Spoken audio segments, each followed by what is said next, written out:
오늘은 빌립보서 2장 12절에서 18절까지의 말씀을 가지고 하나님의 말씀을 함께 나누기를 원합니다. 제가 오늘 본문의 말씀을 다시 한번 읽어드리도록 하겠습니다. 빌립보서 2장 12절에서 18절 말씀입니다.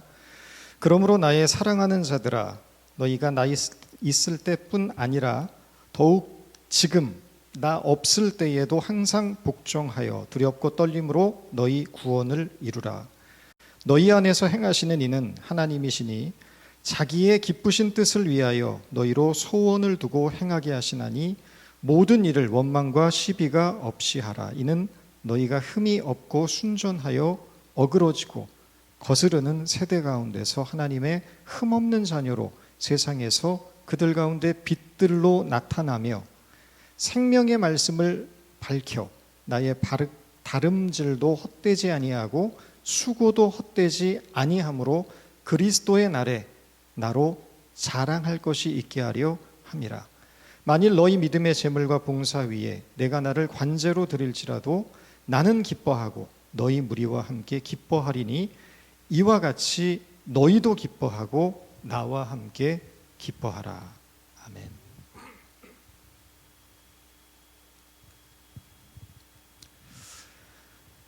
서울 시내를 다니다 보면 예수천당 불신지옥이라는 피켓을 들고 전도하는 분들을 어렵지 않게 만나볼 수 있습니다. 제가 얼마 전에 한국에 방문했을 때 지하철에서 있었던 일입니다. 연세가 지긋하신 할머니 한 분이 예수천당 불신지옥이라고 외치면서 전도를 하시는데, 한 할아버지가 그렇게 좋으면 먼저 가든가 라고 소리를 칩니다. 그러니까 이 할머니께서 발끈하셔서 할아버지를 향해 마귀야 물러가라 라고 소리쳤습니다. 한순간에 지하철은 이 두 사람의 고성으로 가득 찼고 사람들은 얼굴을 찡그렸습니다. 전도하는 일은 중요하지만 예수 천당 불신 지옥 같은 극단적인 구호는 복음에 대한 거부감을 갖게 하고 오히려 전도의 문을 막는 역할을 합니다. 차라리 하나님은 당신을 사랑하십니다 라고 외친다면 훨씬 부드럽고 복음의 핵심을 전하는 효과적인 문구가 될 것입니다. 우리가 전도를 하는 이유는 세상에 심판을 전하기 위함이 아니라 이 세상에 구원을 전하기 위해서입니다. 초대교회 사도들은 세상에 구원을 전하기 위해서 이렇게 외쳤습니다. 주 예수를 믿으라. 그리하면 너와 내 집이 구원을 얻으리라. 예수를 믿으면 구원을 얻게 된다는 것입니다. 그렇다면 구원은 무엇입니까? 일반적으로 사람들은 구원은 죽으면 천국 가는 것이라고 이해를 합니다. 틀린 말은 아닙니다. 그러나 구원은 죽어서 천국 가는 것 이상의 더 깊은 의미를 가지고 있습니다. 그것은 하나님의 자녀다움을 회복하는 일입니다. 출애굽 사건은 구원의 참된 의미가 무엇인지를 우리에게 알려주는 중요한 사건입니다. 이스라엘 백성들이 애굽을 탈출해서 가나안까지 돌아가는 물리적인 시간은 2주면 충분했습니다. 그러나 하나님은 이스라엘 백성들이 40년 동안 광야를 유랑하게 하십니다. 이유가 무엇이겠습니까? 단지 가나안 땅에 들어가는 것이 출애굽의 목적이 아니었다는 것입니다. 출애굽의 목적은 하나님의 자녀다움을 회복하는 것에 있었습니다. 죄로 상징되는 애굽에서 탈출하여 40년 동안 광야의 시련을 겪게 하신 것은 죄에 노예된 삶을 살면서 그들의 습관과 생각과 의식 속에 깊이 배어 있는 죄의 근성과 독소를 빼내고 오직 하나님만을 의지하고 하나님의 뜻을 따르는 하나님의 자녀로 회복하기 위해서였던 것입니다. 하나님을 반대하고 하나님을 떠나 살아가는 죄인의 모습 그대로 들어가는 가나안이라면 그곳은 더 이상 언약의 땅, 축복의 땅이 될 수 없는 것입니다. 만약 우리가 죽어서 천국 가는 것이 우리가 믿는 신앙의 이유와 목적의 전부가 된다면 복음은 초라한 것이 되고 말 것입니다. 어떤 분은 자신은 죽기 직전까지 실컷 내 마음대로 살다가 죽기 직전에 믿겠다는 분도 있습니다. 어차피 젊어서 믿건 늙어서 믿건 천국 가는 건 똑같지 않느냐는 것입니다. 이런 분들이 의외로 꽤 많습니다. 좀 양심적인 분들은 그렇게 믿으면 미안할 것 같아서 차라리 일관되게 나는 안 믿겠다는 분도 계십니다. 이런 분들께 저는 권면을 합니다. 물론 치사하지만 그래도 죽기 전에는 믿으시라는 겁니다. 믿어서 손해볼 것이 없기 때문입니다. 그러나 이렇게 얻은 구원은 참 보잘것없고 안쓰러운 것입니다. 왜냐하면 참 구원은 우리가 죽어서 천국 가는 것에 목적이 있지 않고 우리가 이 땅을 살면서 하나님의 자녀로서 의와 진리와 거룩함으로 새로운 존재가 되는 것에 있기 때문입니다. 그래서 이 땅에서 살아서 천국을 누리는 것이 참 구원의 기쁨이고 자랑인 것입니다. 바울은 오늘 본문에서 두렵고 떨림으로 너희 구원을 이루라 라고 말하고 있습니다. 구원이라는 것은 완성된 것이 아니며 지금도 이루어져 가고 있는 차원의 것임을 바울은 인식해야 한다라고 가르치고 있는 것입니다.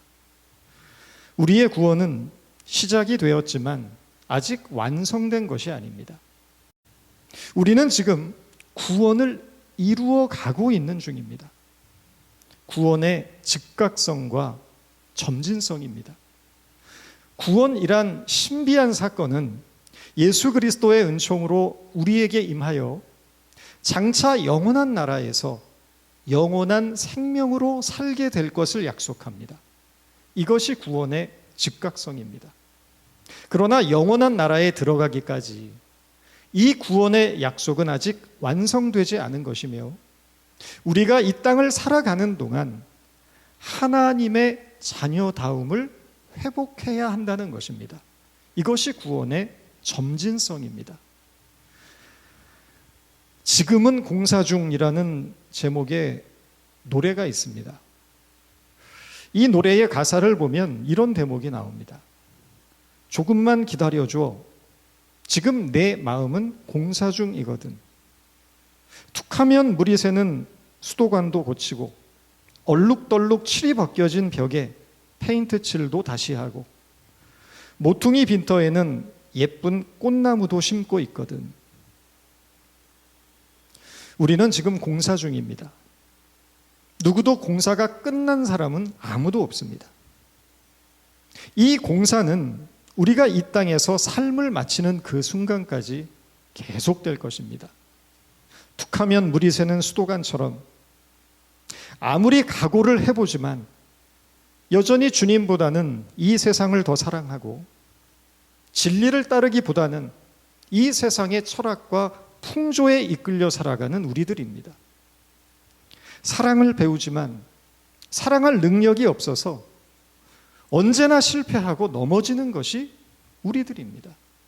소망이 없는 줄 알면서도 세상을 향해 질주하는 일을 멈추지 못하는 것이 어리석은 우리들입니다. 그러나 이렇게 끊임없는 실패와 넘어짐 속에서도 우리를 향한 변함없는 하나님의 사랑을 알기에 우리는 다시 일어서고 또 다시 일어서기를 반복하면서 하나님의 자녀가 되기를 포기하지 않는 것. 하나님의 자녀다움을 회복하기 위해서 몸부림치고 수고하고 애쓰는 것. 그것이 우리가 짊어져야 할 신앙의 책임이고 우리가 걸어가야 할 신앙의 길인 것입니다. 세계 교회사를 보아도 한국 교회처럼 성공한 사례가 없습니다. 짧은 시간 안에 물적, 양적으로 급성장하여 수많은 교회들이 세워졌습니다. 그러나 역설적으로 한국 교회의 성공 사례는 한국 교회의 실패 원인이 되고 있습니다. 근본적으로 종교란 양의 세계가 아니라 질의 세계인데 한국 교회는 양적으로는 성장하였으나 질적으로는 쇠퇴하였다는 것입니다. 이 말은 달리 표현하면 그동안 한국 교회는 양적 성장에만 목표를 두었을 뿐 질적 성장을 등한시했다는 것입니다. 교회를 다니지 않는 국민들을 대상으로 한 여론조사에 따르면 응답자의 80%가 한국 교회와 목회자를 신뢰하지 않는다고 대답했습니다. 현재 한국 기독교는 짧은 성장기를 뒤로하고 양적으로도 쇠퇴하고 있습니다. 이민교회도 동일한 패턴입니다. 사실 이민교회는 이민 인구의 감소와 고령화 문제로 인해서 한국 교회보다 붕괴 속도가 더 빠를 것으로 예상됩니다. 교회에 대한 사회적 불신이 높아지고 여론도 부정적인데 전도가 안 되는 것이 당연합니다. 말로 전도하는 시대는 끝났습니다. 이제는 구원받은 삶으로 보여주어야 합니다. 그동안은 예수 믿어서 천국 가면 된다라고 생각했다면 이제는 구원받은 천국 백성으로서의 삶을 우리의 현실 속에서 살아가는 일에 신앙의 초점을 맞추어야 한다는 뜻입니다. 세상 앞에서 우리가 믿는 믿음의 주인이 누구인지 그 내용과 본질이 무엇인가를 구원받은 하나님의 자녀다운 삶으로 증언해내야 한다는 것입니다. 삶으로 이것을 증언해내지 못하면 우리는 우리의 믿음을 고작 소원을 성취하고 이 세상에서 잘 먹고 잘 살기 원하는 우리의 욕심을 위해 이기적으로 사용하는 것에 불과합니다. 바울은 참 성도는 구원을 이루어가는 삶을 살아야 함을 강조하면서 그 비결에 대해서 이렇게 말하고 있습니다. 본문의 17절입니다. 만일 너희 믿음의 재물과 섬김 위에 내가 나를 전제로 드릴지라도 나는 기뻐하고 너희 무리와 함께 기뻐하리니. 내가 나를 전제로 드릴지라도 자신을 전제로 드리겠다는 의지의 표현입니다. 전제란 민수기 15장에 나오는 구약의 제사법으로 영어로는 drink offering으로 번역이 됩니다. 이 제사법은 짐승을 잡아 제단 위에 올려놓고 불태우기 전에 제물 위에 포도주를 붓는 의식을 말합니다.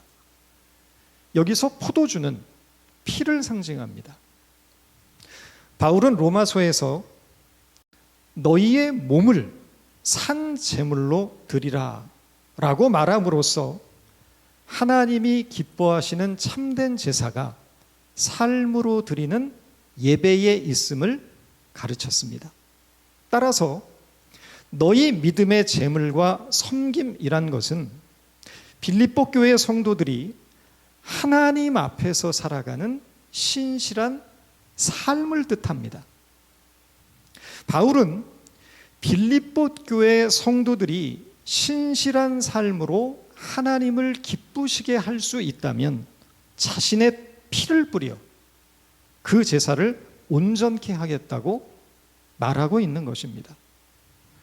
피를 뿌린다는 것이 무엇입니까? 피를 뿌린다는 것은 죽음입니다.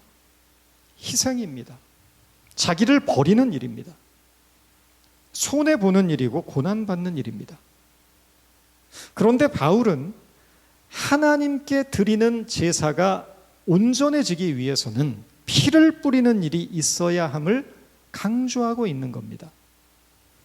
바울은 피를 뿌리는 일을 통하여 우리는 누구이고 우리가 무엇을 믿으며 어떻게 사는 자들인지를 세상 앞에 보여주는 증거가 될 것이라고 말하고 있으며, 이것이 바로 그리스도인의 기쁨이 된다고 말하는 것입니다. 우리가 사는 이 세상은 이기는 것이 전부인 세상입니다. 이기는 일을 위해서라면 인간답지 않아도 된다는 것을 가르치는 곳입니다. 시골에서 올라온 한 농부가 수많은 인파들로 가득 찬 대도시의 기차역에 내려서 이 많은 사람들이 무얼 먹고 사냐고 물었더니 옆에 있던 사람이 서로 속여 먹고 산다고 대답을 했다고 합니다. 주위를 둘러보십시오. 사기 안 당해본 사람이 없고 배신 안 당해본 사람이 없습니다. 사람 때문에 아파보지 않은 분이 없습니다. 나의 이익을 위해서라면, 이기는 일을 위해서라면 인간이기를 포기한 곳이 바로 이 세상입니다.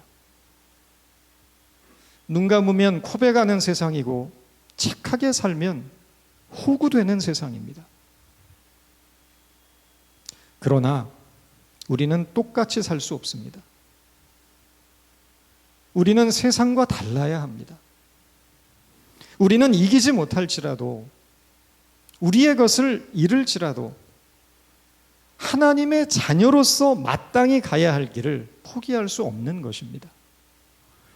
많은 경우 바로 믿고 바로 살기 위해 애쓰다 보면 어려움과 손해와 시련을 겪게 되지만 이 길을 중단할 수 없는 것이 신앙입니다. 그러나 우리가 이렇게 착한 신앙을 갖는다고 해서 하나님이 우리를 불쌍히 여기거나 귀하게 여기셔서 하나님의 초월적이고 신비한 방법으로 우리의 소원을 이루어 주시거나 나를 아프게 하고 힘들게 했던 자들에게 복수를 해주시는 일은 일어나지 않습니다. 우리는 그저 하나님의 자녀로서 마땅히 우리에게 주어진 삶의 길을 묵묵히 걸어갈 뿐입니다. 그 길이 하나님의 자녀에게 부여된 영광스러운 길이요 진리와 생명의 길임을 믿기 때문입니다. 바울은 골로새서 3장 12절에서 이렇게 권면하고 있습니다. 그러므로 너희는 하나님이 택하사 거룩하고 사랑받는 자처럼 궁휼과 자비와 겸손과 온유와 오래 참음을 옷 입고 누가 누구에게 불만이 있거든 서로 용납하여 피차 용서하되 주께서 너희를 용서하신 것 같이 너희도 그러하고 이 모든 것 위에 사랑을 더하라. 이는 온전하게 매는 띠니라. 이 말씀을 보면 너희는 하나님이 택하사 거룩하고 사랑받는 자라고 말합니다. 저와 여러분이 하나님이 택하신 자들이며 하나님의 거룩하고 사랑받는 자라는 것입니다. 맞습니까? 그렇습니다.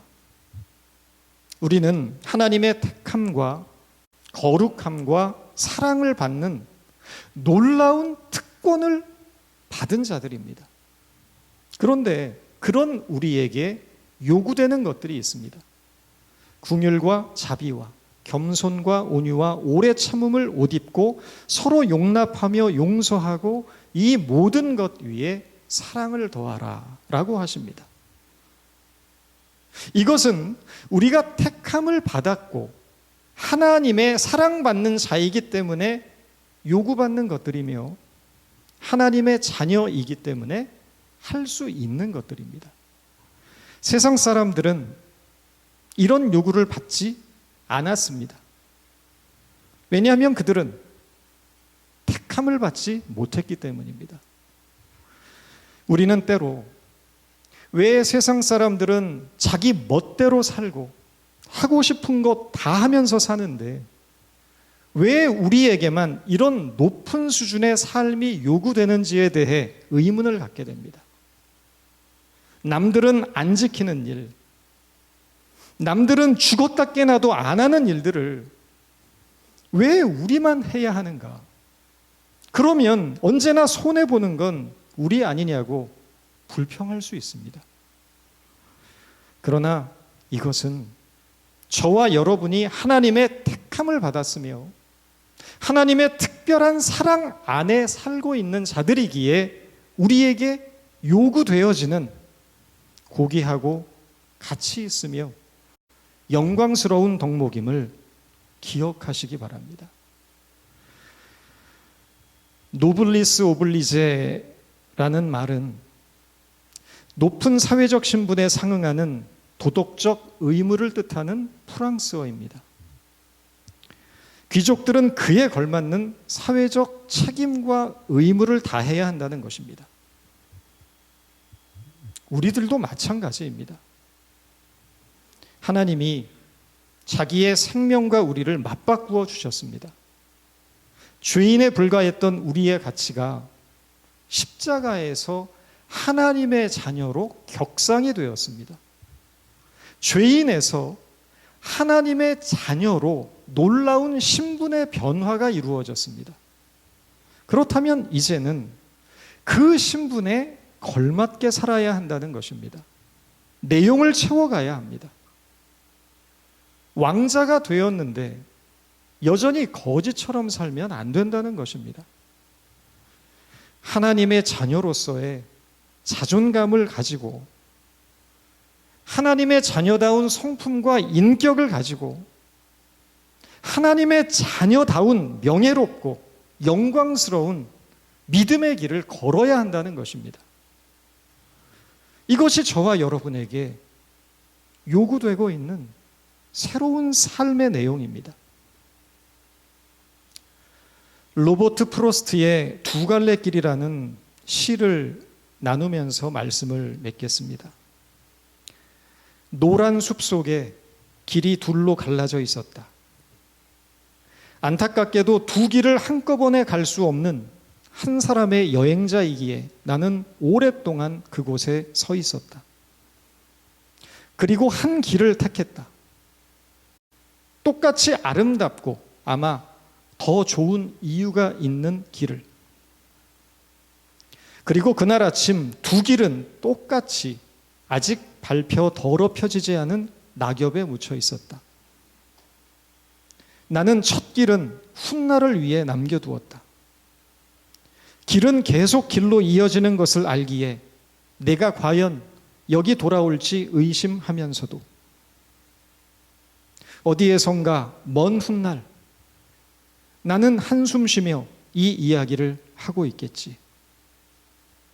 숲속에 두 갈래 길이 있었다고. 그리고 나는 사람들이 덜 걸은 길을 택했다고. 그로 인해 모든 것이 달라졌다고. 여러분, 우리가 선택한 이 길은 사람들이 찾지 않는 길이고 원하지 않는 길이지만, 그러나 분명한 것은 이 길은 생명과 진리에 이르는 길이고 이 길은 우리의 인생을 마침내 아름답고 복되게 할 것이라는 사실입니다. 주님께서 우리가 선택하여 걷는 이 길에 동행하고 계심을 기억하시고 함께 어깨동무하며 느리지만 한 걸음 한 걸음 묵묵히 이 길을 걸어가는 저와 여러분 모두가 되기를 바랍니다. 기도하겠습니다. 하나님, 우리가 걷는 이 길에 참 어려움이 많습니다. 때로는 실패하고 넘어지기도 합니다. 그러나 주께서 변함없는 사랑으로 우리를 붙들고 계시기에 우리는 다시 일어나 우리에게 요구되는 이 영광스러운 길을 걷고자 합니다. 우리를 도와주옵소서. 그래서 마침내 진리와 생명에 이르는 삶, 영광스럽고 존귀하며 복된 삶을 누리는 저희들 되게 하옵소서. 예수님의 이름으로 기도드렸습니다.